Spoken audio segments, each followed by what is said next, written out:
Tonight is a mini workshop where you'll get to learn how to break down a script hand by hand using StudioBinder. You'll also acquire some really helpful advice and hear a few do's and don'ts for creating a realistic production schedule based on your script with none other than Kaylee Quinones. Kaylee is a Seattle filmmaker who loves all aspects of the storytelling process. She has an extensive experience working on sets as a script supervisor and a data wrangler. She most recently script supervised local films as Bum and Animal Heads. And the short film Ella she script supervised was featured on Short of the Week. She is also a freelance video editor that has worked on projects for REI, Amazon, Cut, and We Are Royale.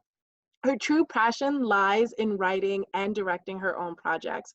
And in 2017, she released her debut short film, E1200.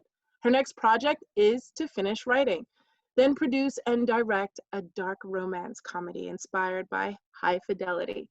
You can see her reel and other filmmaking experiences on her website at www.kayleequinones.com. I also want to get a chance to thank our sponsors. Happy 30th birthday with Seattle.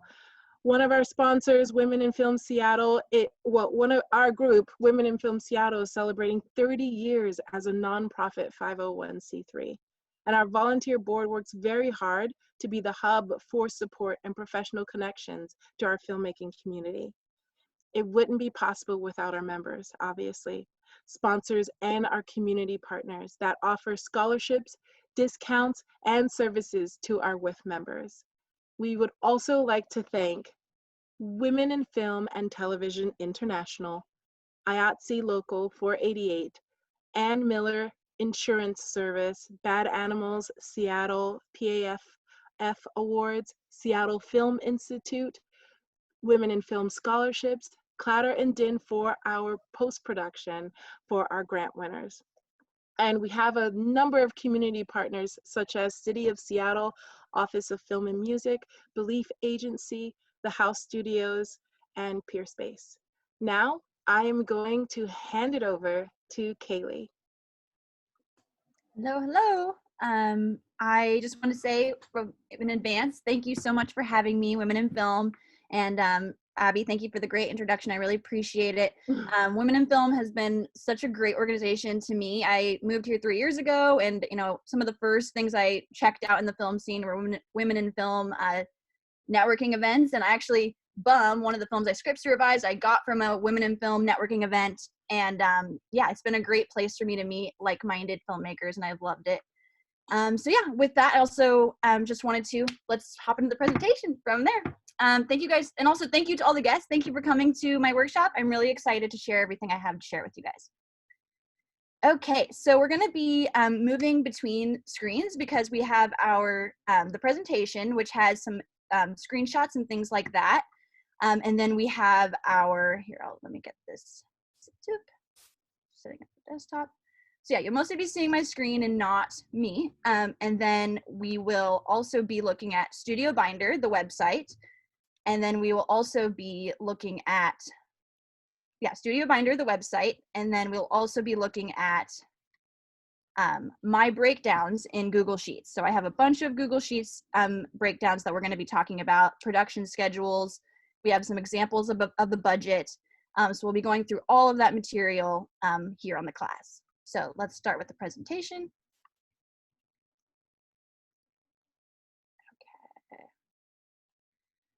Okay, so first of all, we're going to be talking about, most of it's going to be through StudioBinder. I really love doing, I personally do it both ways. I do it in StudioBinder as well as manually on a piece of paper. You'll also get to see my manual, my scripts that are all broken down with my crazy highlights and my handwriting on it. But I do think StudioBinder is a great tool, mostly because it automates a lot of things for you, such as breaking down your script into eighths and things like that. It is a little expensive. One thing I do also really like about it is that you can cancel at any time, and it will save the breakdown. So like tonight, I'm not currently breaking down a script, but I do have the breakdown from when I broke Animal Heads down, and it still saves in the program, which is really cool. So I don't have to be paying for it right now, but it still keeps my breakdown that I last did. So one thing about the free version is you can only have up to one project. These are the things that are in the free version, just so you can know what your options are. I personally would really just suggest experimenting with the free version. If you're really gonna delve into a project, you're gonna need to pay for it, only because you can't send out the call sheets unless you have a paid version. Okay, so the first step when you get your script is to break it down into eighths. So it looks something like this. So you're just gonna have, 8 sections of your page. And that's gonna help us with our scheduling and a lot of other aspects of the process. So here, one way to think of it is if you have your ruler vertically on a page, pretty much every inch is an eighth to an extent. So here, you can see these examples. There's like 1, so this says 1 5/8. I'm gonna go into this a little bit deeper on its own page. You'll get to see more examples of this, but that means that this scene is 1 5/8, but this part of the scene is only an eighth of this page. So that's how you do it. You put it in parentheses right next to it.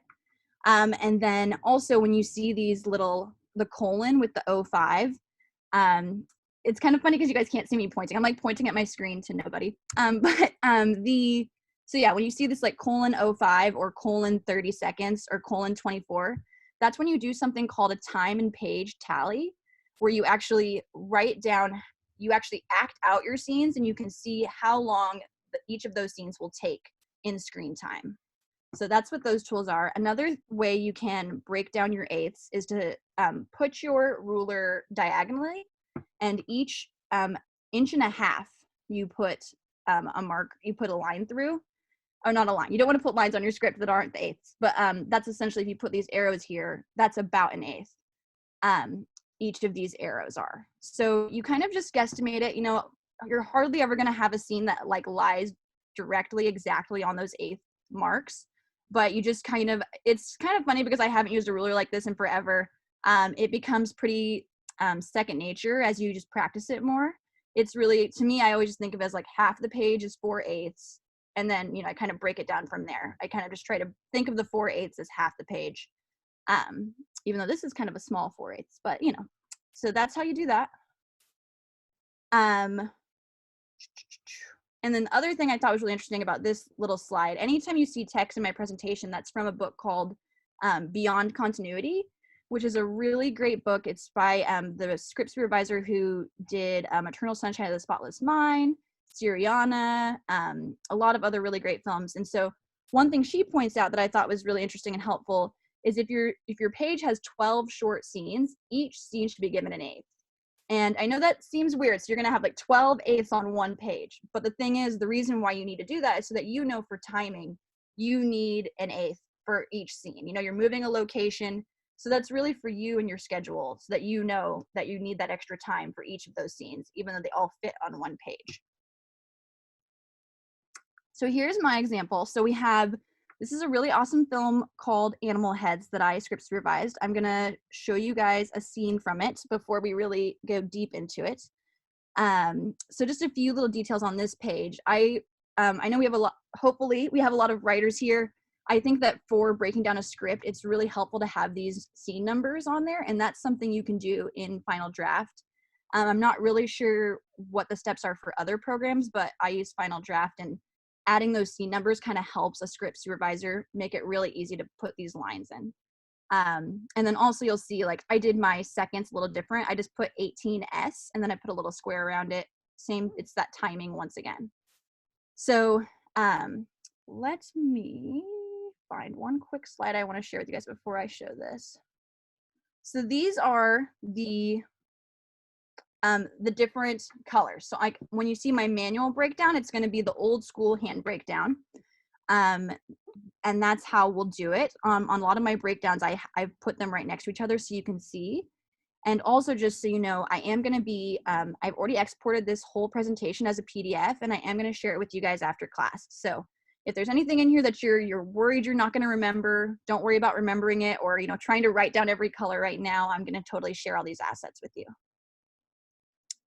Okay, so back to this. This is going to be the easiest way to look at this, actually.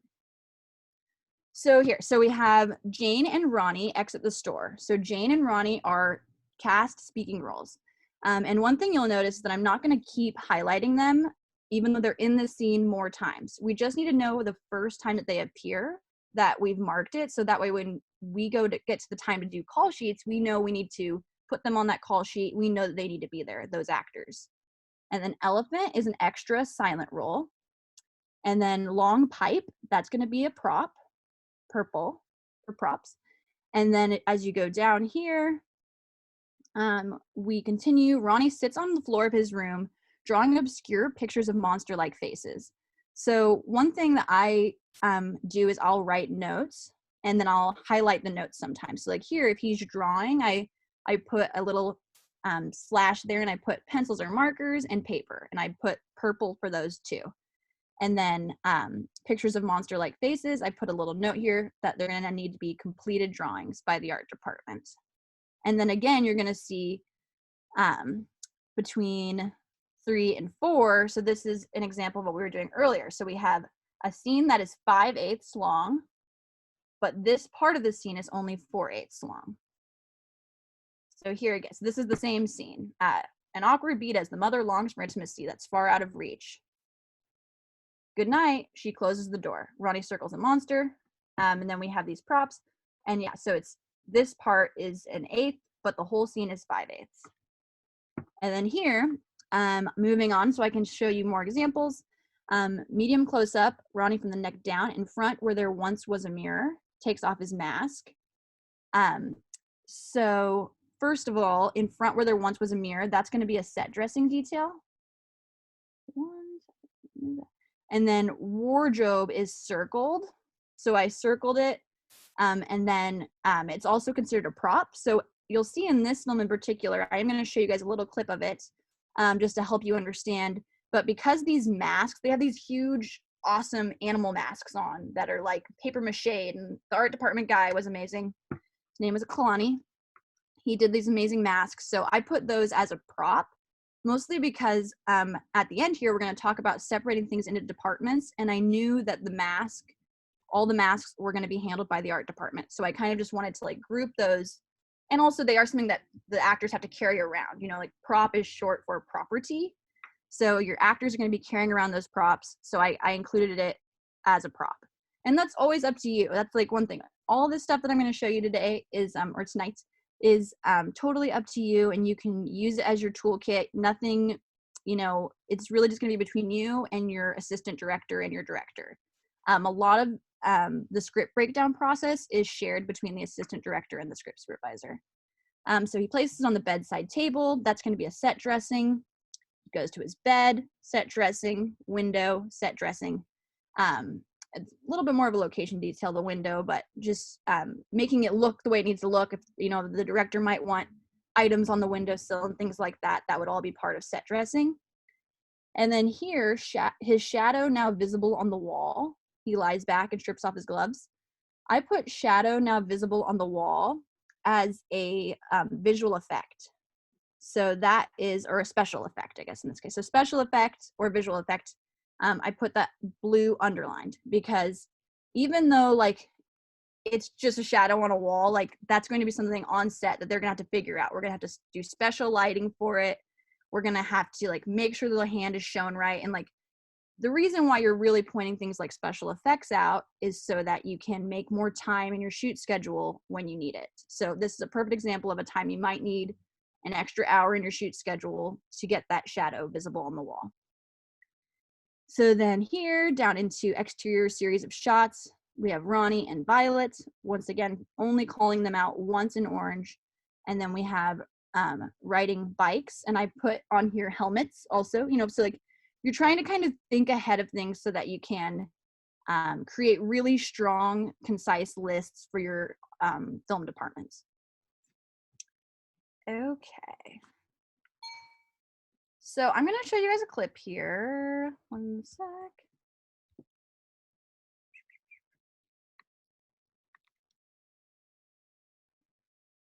I don't want to spend a lot of time on videos, obviously.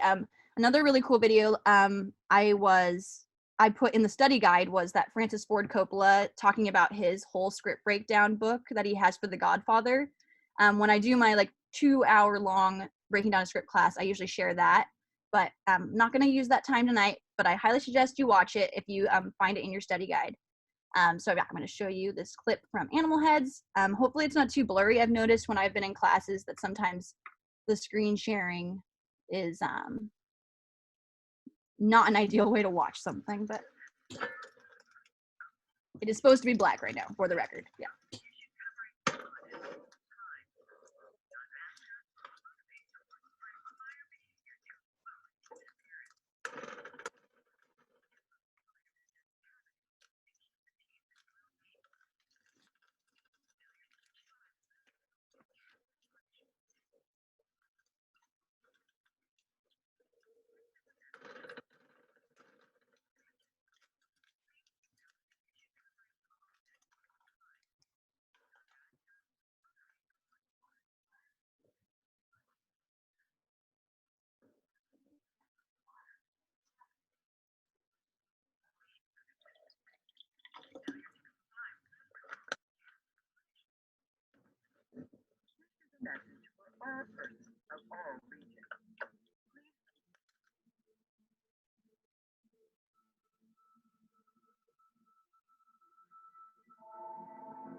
I told Mrs. Pine you'll walk Violet to school today. Thought it would be nice for you both to have a companion.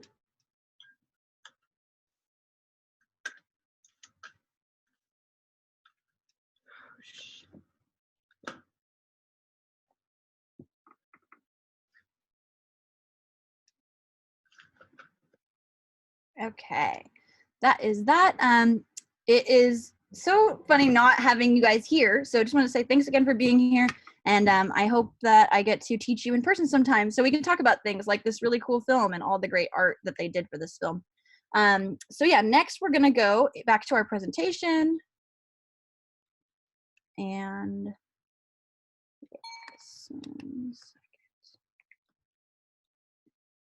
okay, so going into our presentation, I kind of showed you guys how I did the manual breakdown. So this is what it looks like in StudioBinder. So the first step you're gonna do when you go into StudioBinder, you have your accounts. You're gonna go to this list. This list icon on the left side is your best friend. Pretty much all the tools that we're gonna talk about today are in the breakdowns. Although there are call sheet tools and also shoot location tools that I think are really great.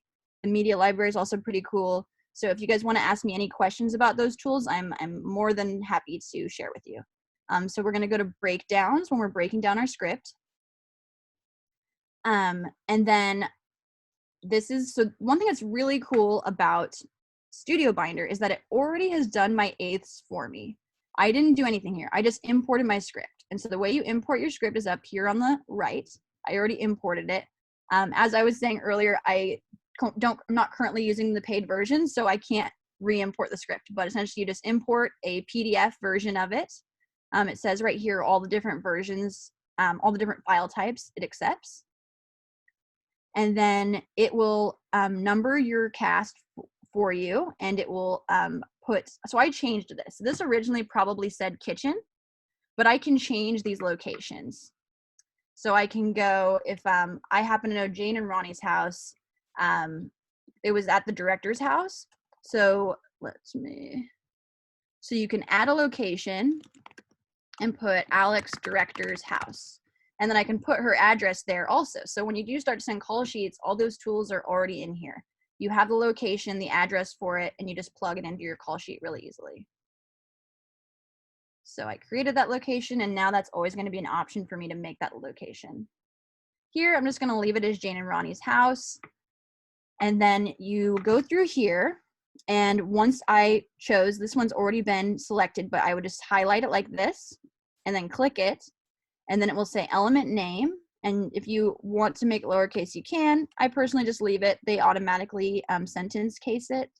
And then you choose, set dressings, props, etc.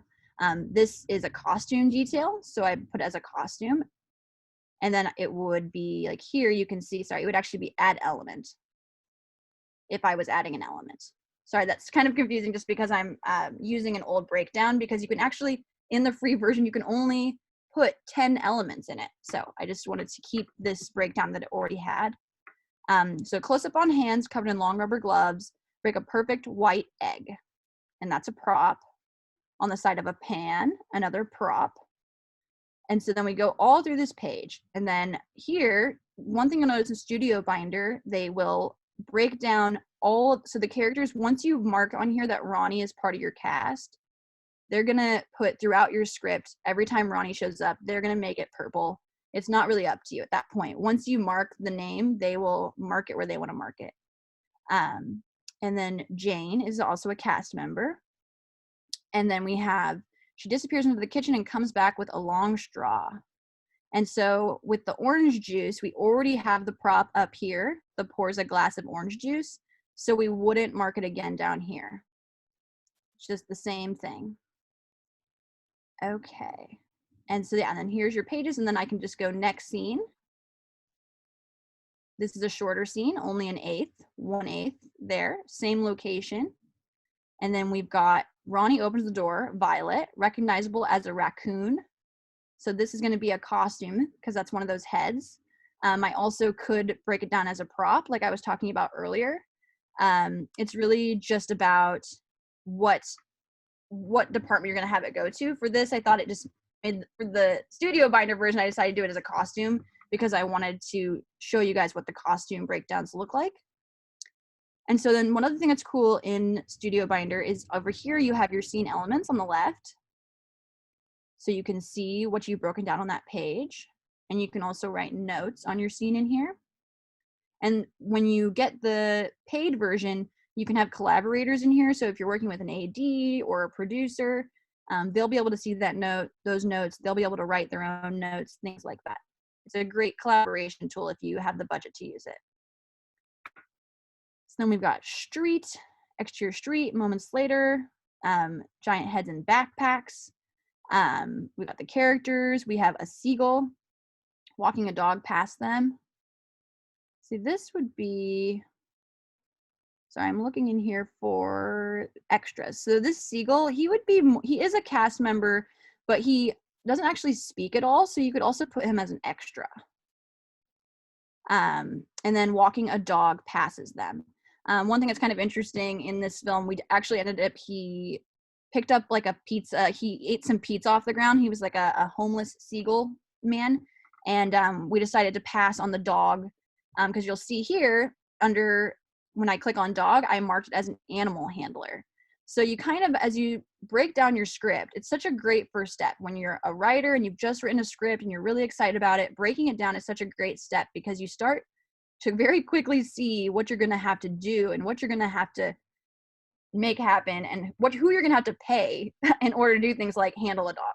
So I think that breaking down a script is a great tool for creatives as well as producers and script supervisors. Okay, so one other quick note I want to say in StudioBinder. So you do this, more characters here, and then we have stocking shelves. So this is a set dressing. You don't get a lot of set dressing and costume details in the script usually. So a lot of the time I will end up breaking these elements down manually. But I think that StudioBinder is best for cast members and then props. I think it's really helpful for props, but less helpful for set dressing, even though I still did attempt to break it down.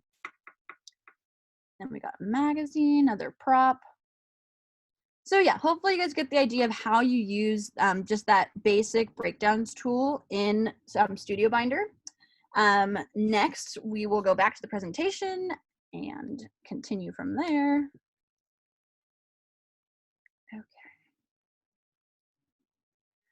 Okay, so once I'm gonna actually get into the actual Excel sheet for this, possibly, but you have this master breakdown example.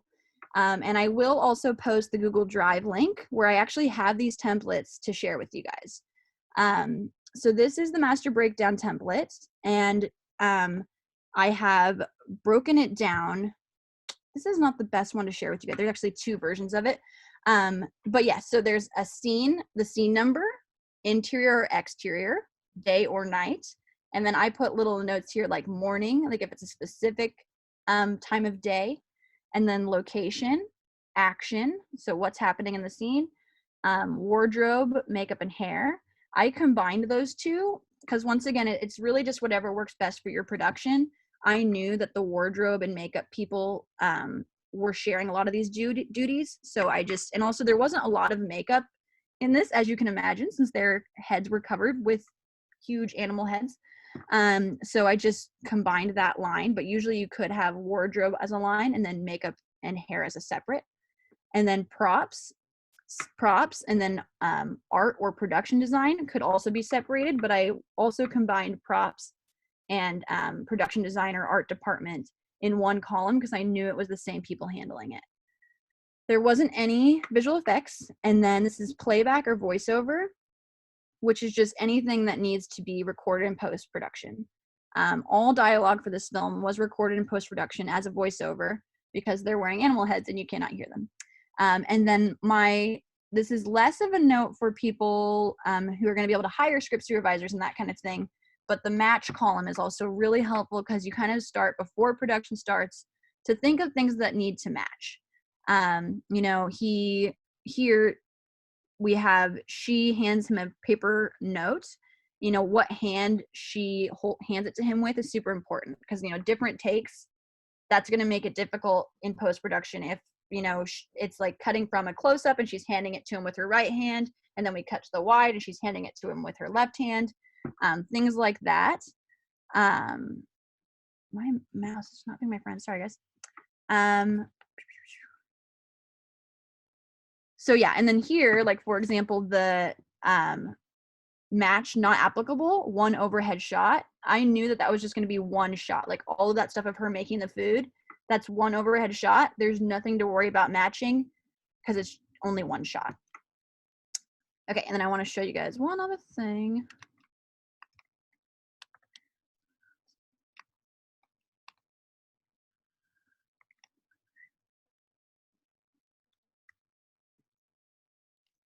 Oh, here we go. Okay.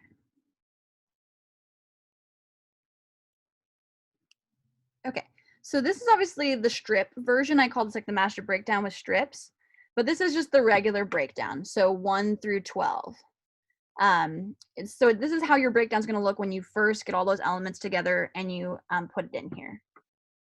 And then you have your, as we get into scheduling, we'll talk more about the strips, but essentially the reason these are colored is because they're going to be grouped together based on the time of day and where they're shot. Okay.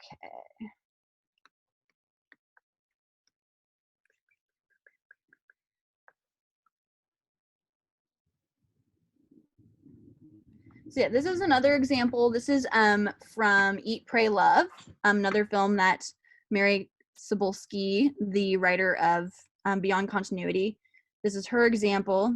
And she's kind of combined this time breakdown and also some details about like what country Julia Roberts is in Eat, Pray, Love. I actually haven't seen that film. But yeah, so here it's like a great point to, you can do whatever you want to do with these breakdowns, whatever's going to help you. You know, things like what country they're in is obviously extremely helpful to a production like Eat, Pray, Love. And then what day she's at in her journey is super important to that production. So she's also included that detail.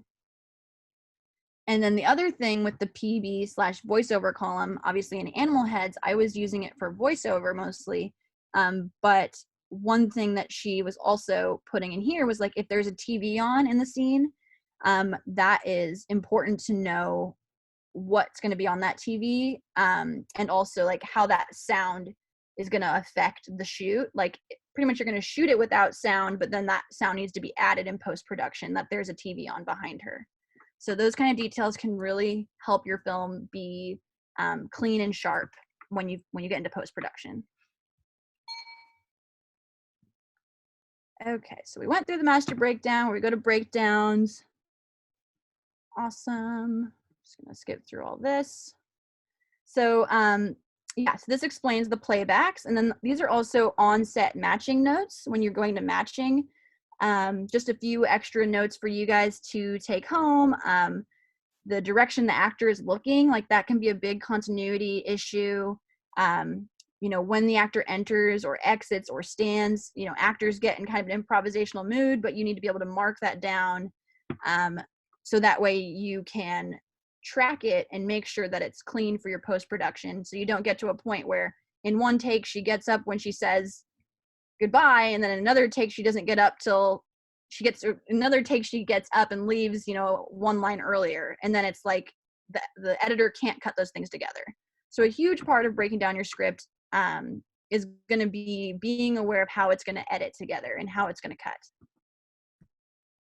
So this I talked about a little bit while we were breaking down, but yeah, set dressing and costume details are usually something you're going to break down with your art department, with your costume or wardrobe department to get those fine details and make full item by item purchase lists. Okay, and then this is another tool. We're going to go into how we break it down by department in a minute here, but breakdowns by scene can be extremely helpful. I really love when I worked on Bum, the assistant director would send out breakdowns like this every single day with our call sheets. So you would know what you needed for the day. So this is an example. So it has like our setting, our location, what characters need to be there, what props, the duration, you know, that's that time, or this looks like they're guesstimating it's going to take 2 hours to shoot. We have our eighths, we have the time of day, all those great script breakdown details we have in a sheet that's included with the call sheet, and that can be really helpful to talent and to obviously all your film departments. So I did include a template, this template in your Google Drive folder to use. And then also one thing that's really cool, and I'm going to switch screens again to show you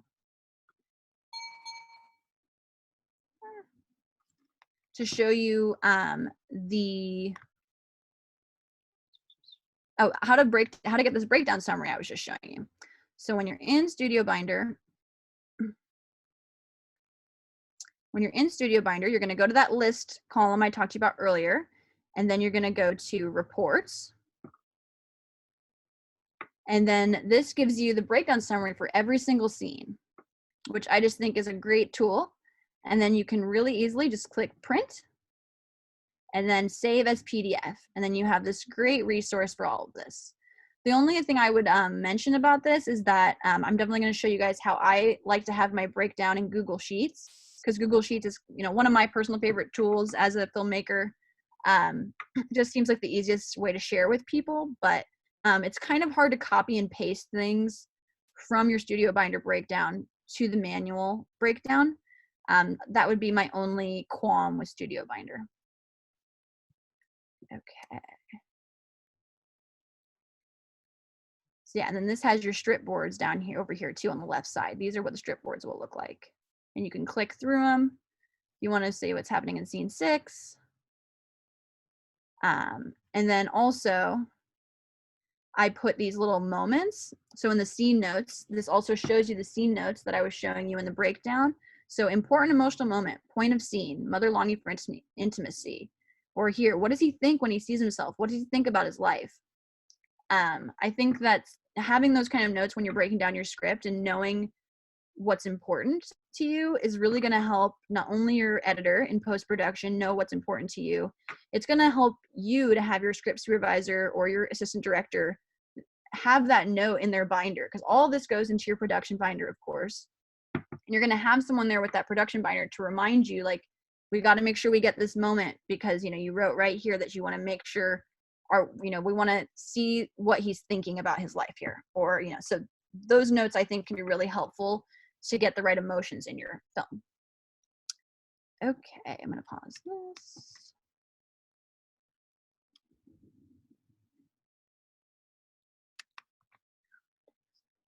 Okay, so one more thing in StudioBinder. So then when you want to start breaking things down by departments, you can go to the Elements tab. So same thing here, the list icon again, and then you go to Elements. Checking my tab. And then you go to your, I was saying I think the props are the most helpful tool in StudioBinder. So I'm going to go to my props. And then this is going to give me this whole list of all my props. And then I can once again print and save as a PDF. And then also it's kind of nice because you can check things off as you're going. If you're in a production meeting, you can say, okay, we've got the pan, we've got the carton of eggs, we've got the orange juice. It can be really helpful. Also great for casting, for your casting department. You know, you have these characters.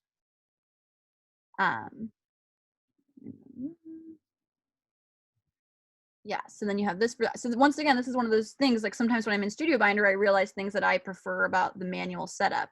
When you go to, let me show you my manual setup of the cast here. Oops, sorry, my bad. Okay.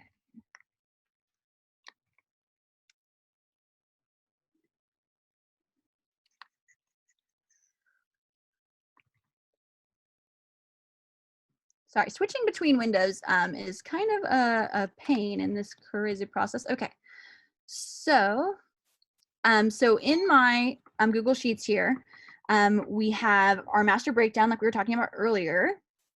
And then I have locations here, interior and exterior locations, broken down, you know, needs and status. I also gave you guys a template of this. I think this is an extremely helpful little breakdown to have for your film. And then for casting, I have, you know, character, and then I can put a description, and then I can put my casting ideas. I always really like to, when I'm writing and things like that, have these resources so that I can, you know, I go to that play at Annex, or, you know, all the amazing places we usually go to theater. So sad.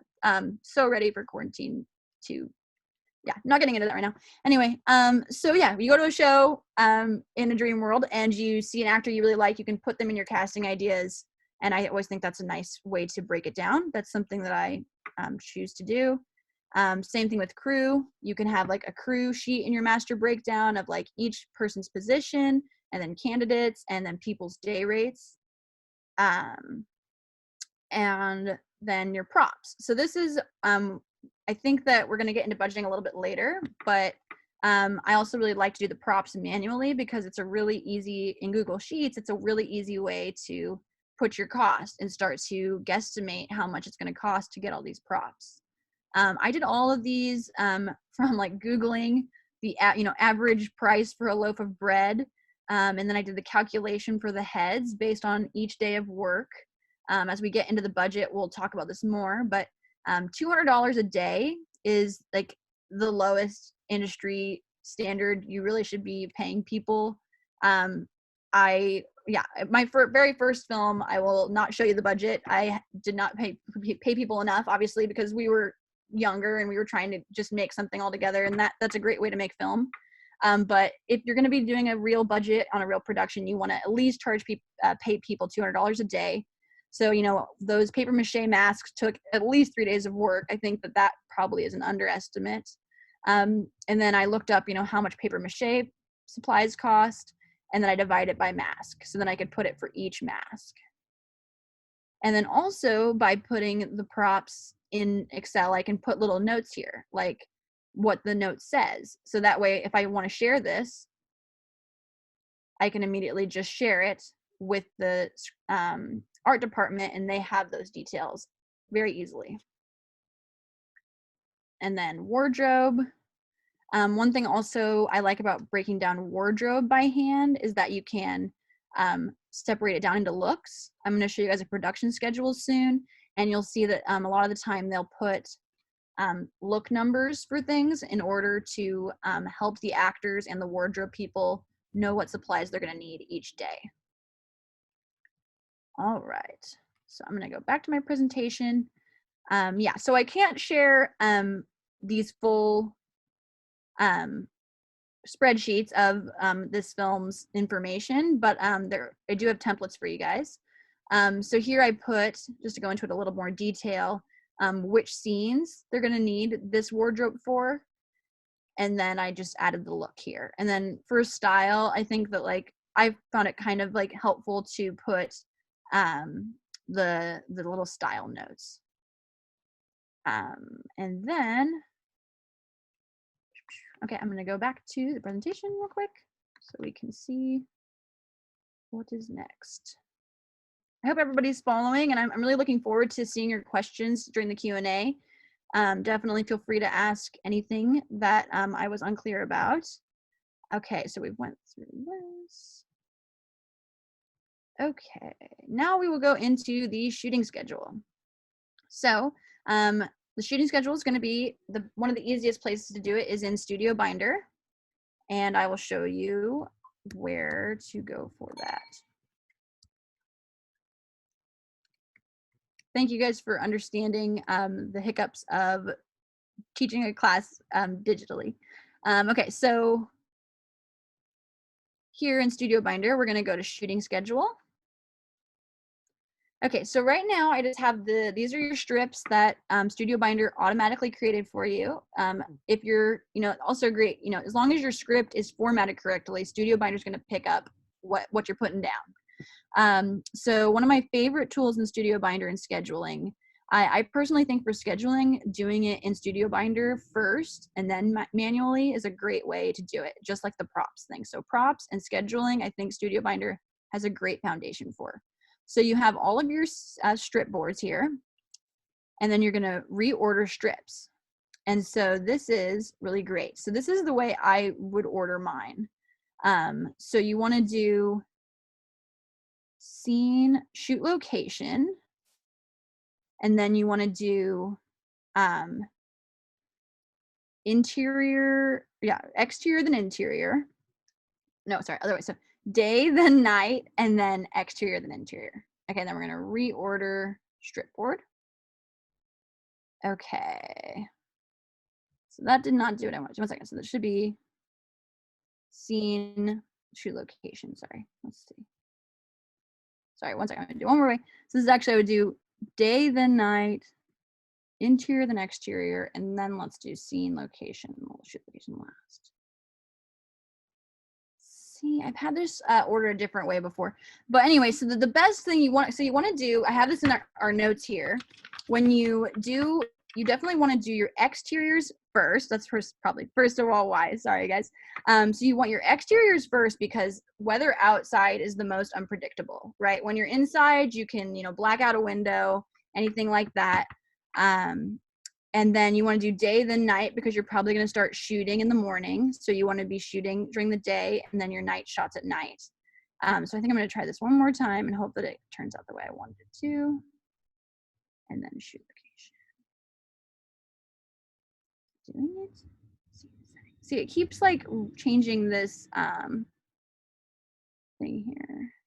And so then you can do add day breaks. So this is, I put in the study guide here that you want to shoot 5 pages a day about. And so let's see if it'll do it. Okay. See, but why? See, it shouldn't be putting night first. Usually it does it the way I want it to. 1 second. Day then night.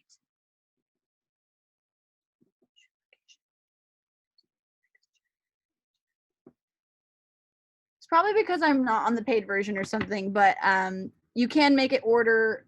Let's see here.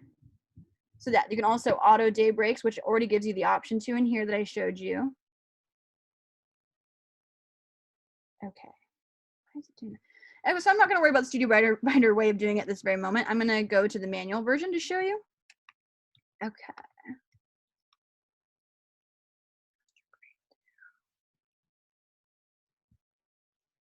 Okay.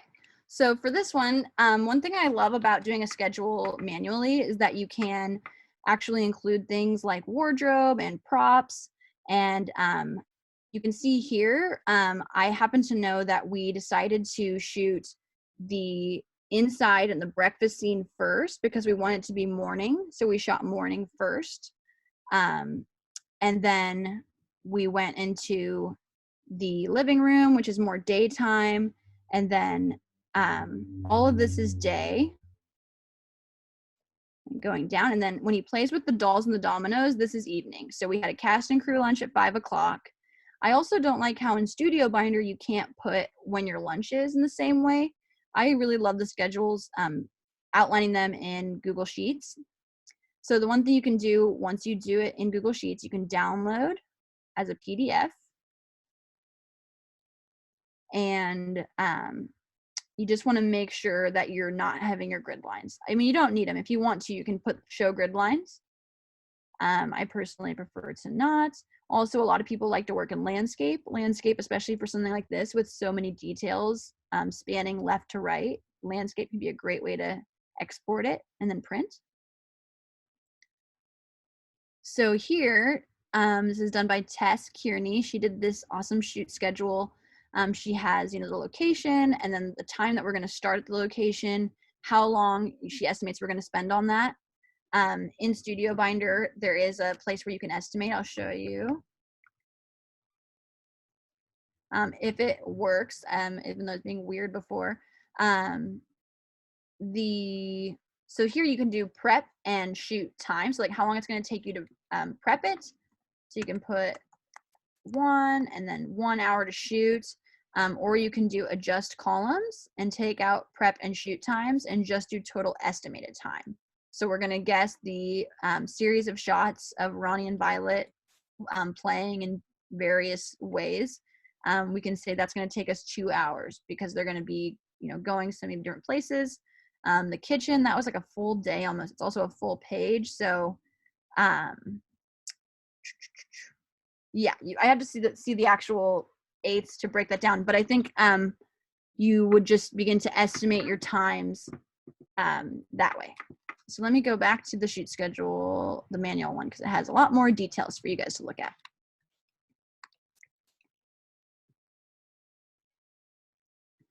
Yeah, so yeah, I think that so we have the wardrobe and we have the looks that I was mentioning earlier.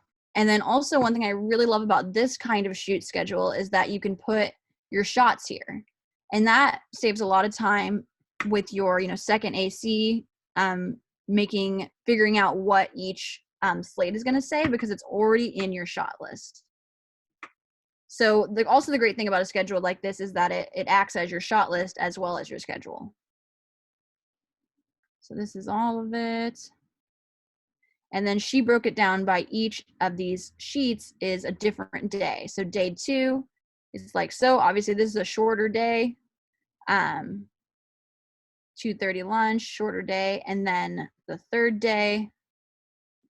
And also sometimes, when you're shooting, especially with a skeleton crew, and you have to shoot something at night and something in the morning, but you don't have any, you have to wait for the sun to set, you'll have like the 2-hour walk away break, that kind of thing. And that often happens. Okay, so I'm gonna go back to the presentation to move on. I don't want to pause on that. I will pause on this. There we go.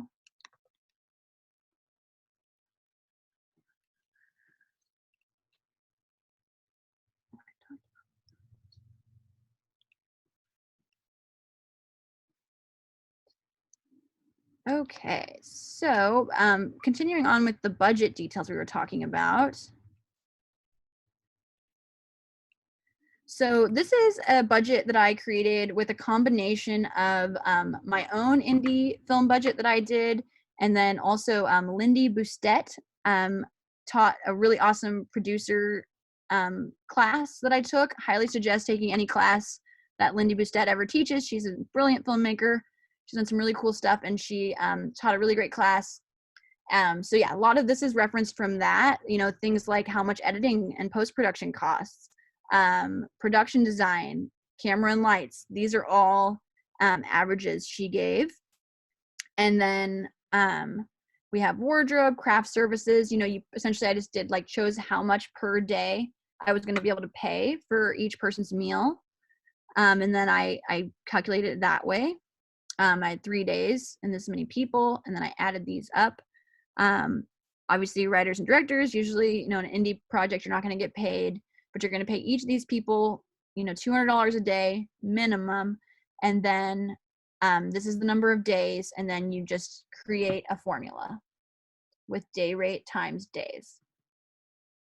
And then at the very bottom, you can add it all together. Also in post-production, I always think it's really helpful to include your festival cost, because submitting to festivals, especially if you have something you're proud of, you really should spend the money and spend the time to try to get out there and meet people. I've also taken a lot of different producers classes recently that have, a whole new distribution strategy, you know, through YouTube and things like that.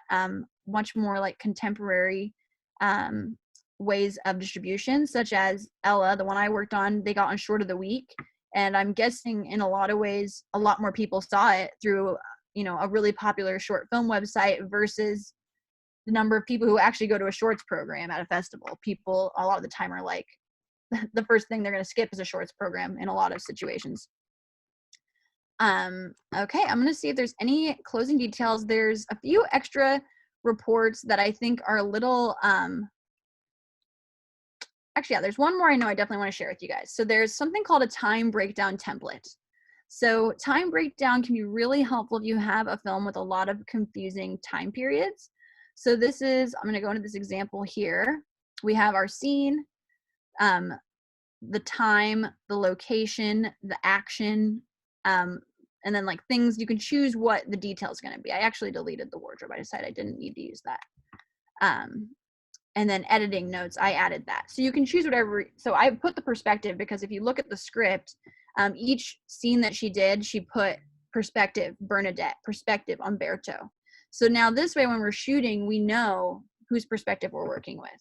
So here, this is the regular time breakdown of just beginning to end. And then this is the actual breakdown that's in sequential order. So we have the present present day. So that's them arguing here, and that's so I'm putting on here that it's intercut with the twilight scene where she's smoking a cigarette, and then the future is in the evening. So now this way, as we're shooting it, we can look at this time breakdown and realize which parts we should shoot. Like, you know, outside bar, these are all happening at the same time. Even though it's different people's perspectives, they're all happening at the same time. So these should be shot most likely in sequence with each other. So using a time breakdown can be really helpful when you have those complex scripts with, you know, going from place to place and intercutting and things like that.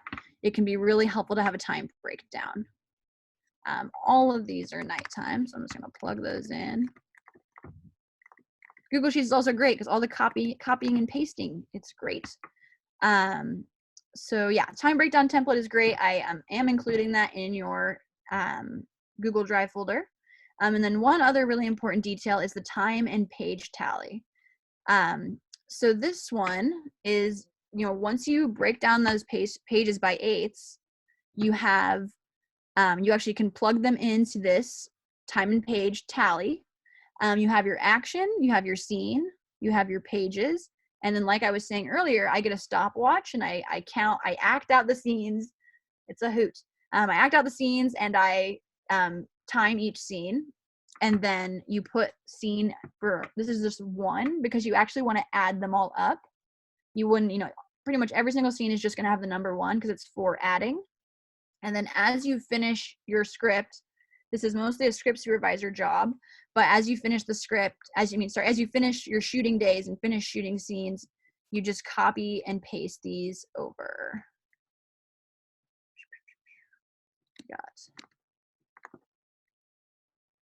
So yeah, so as you finish them, and then that way you can tell what's finished. Well, sorry, wait, my bad. So it goes like this. So you put all of them over here. This is the to do column right here. And then as you finish them, at the end of every day, you're going to put what got done. You're like, okay, we got that one done. And you're always going to have the action over here. So it's kind of this cool, I really like this sheet that I got from Beyond Continuity because, you know, you have the action applies to everything, but this is just showing you what we have left to do and what needs to be done. So actually, so as you copy those over, you're going to delete them from the to-do. So now you know you only have these ones left. Hopefully that makes sense. There was one other detail. Let's see. Nope, I think that's a different sheet. I think that pretty much it's 8 o'clock and that wraps up my time. That's all the stuff I do. There's also, I can keep going if I have one more minute here. There's also an editor's log, which is a script supervisor detail.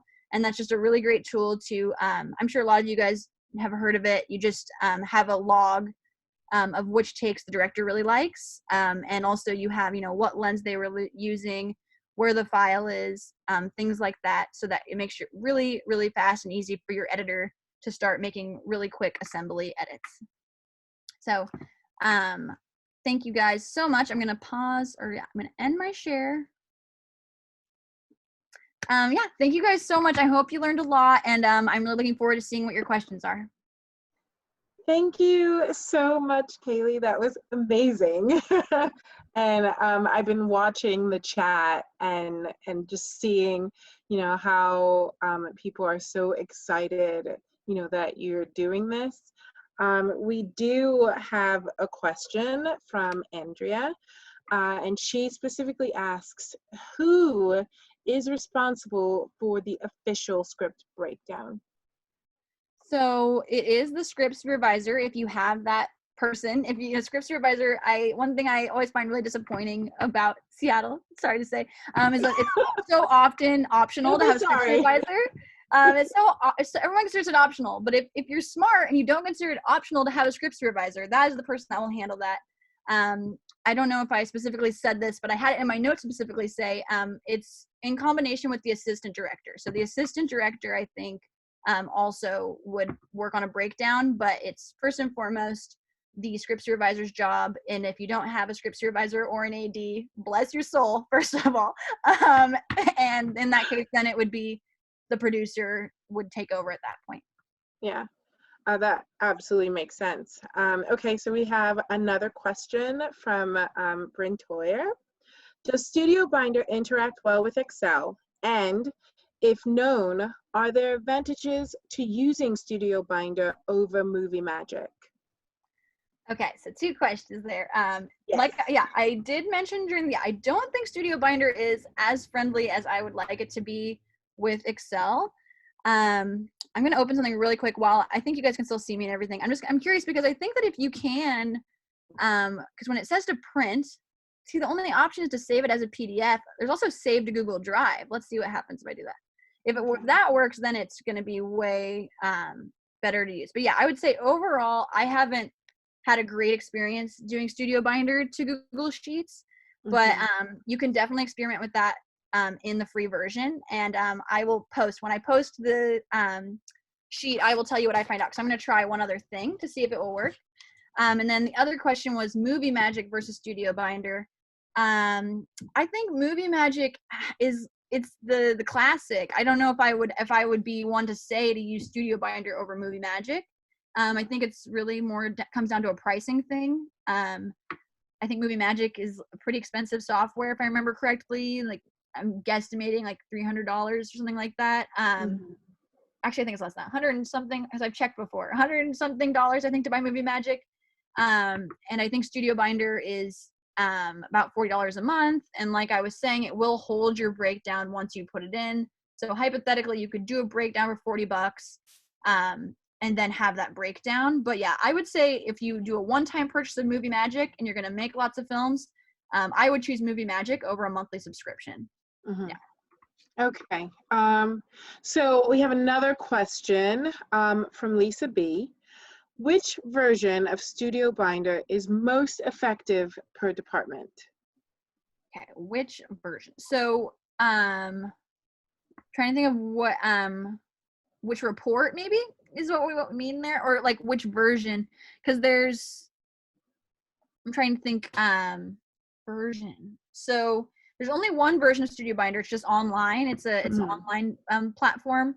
I'm wondering depending on the cost breakdowns, like which one would just, I would assume, just be better to purchase compared to, getting everything and not needing which everything. Of the packages, I see that. Which of the packages, I totally get it. Sorry about that. Thank you for clarifying. Yes, which version, which price plan? I would say that to me, so I need to look at it one more time because I would probably do the professional. I'm trying to think of by department though. One second, let me look at it. So the thing is, so with indie, you don't get any script breakdowns. So I mean, to me, I'm like, for producers, directors, pretty much anybody, it's like the professional is going to be the best option. That's the $49 a month. The indie would be great if you just want to do call sheets. If you're going to do a manual breakdown and you're going to cut costs by doing a manual breakdown, which obviously I said I enjoy doing anyway. You could just use it for call sheets, and $29 a month would be great for a producer if they just want to do call sheets. You also get call sheets, shot lists, which are great for, cinematographers, that kind of thing. And then the shoot schedules with those strip boards come with that. So I would say the indie would be great for a producer or a director, someone who has access to someone who manually is going to break down that script. Okay. So yeah, it looks like that's all the questions that we have for tonight. I just want to thank you again. Seriously, this has just been commemorative and so informational. So I really, really appreciate. I even hosted my own watch party just because, I know I have friends that, are interested in what exactly you need to do in order to, make sure you have all the props for your set, and then making sure that your scenes are completely laid out, and, you have all the costuming and everything that's needed for, particular parts of the script. So I definitely appreciate having you here with us tonight. And, once again, I appreciate you for breaking it down. Breaking it down. No, I'm so glad I got to do it with you. I'm really glad I got to meet you. I hadn't met Abby before, and it's been great energy. I really appreciate it too. And and I've always heard great things about you. So I'm super excited that we got a chance to, finally talk, and I got to hear from you. And I'm pretty sure once, all of this loveliness is over, I'd love to be able to, talk to you, especially when it comes to, some of the projects that we have coming up. So yeah, once again, thank you, Women in Film, for hosting this TST. Thank you so much, Kaylee, for, spending time with us and talking to us about, another key part of filming, of production in general. So I wanted to definitely thank all of the people that watched us, listeners, the people that asked questions. We really appreciate you. And, definitely stay tuned, because we're going to be doing another TST for the month of June. I know our months are all just colliding together, as, we're all staying at home and trying to be as safe and protected as possible. And, I hope everyone is making sure that they are taking care of themselves. And we appreciate all of you, once again, for joining us. And hope we'll definitely get a chance to see you again next month. So thank you for everything. Goodbye.